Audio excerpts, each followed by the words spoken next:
tayong Advent Tree. Ito yung tinatawag na Advent Tree.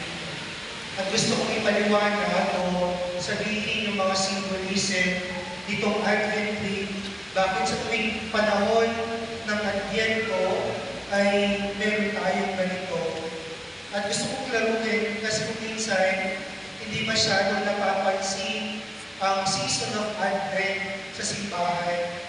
Kasi kapag nakakita ka ng parol, nakakita ka ng Christmas light, Christmas tree, mga bilig, ang unang-unang pumapasok sa isipan natin ay Pasko na. Pero bago magpasko, meron muna tayong tinatawag na Adviento o Advent season na kung saan paghahanda sa Pasko.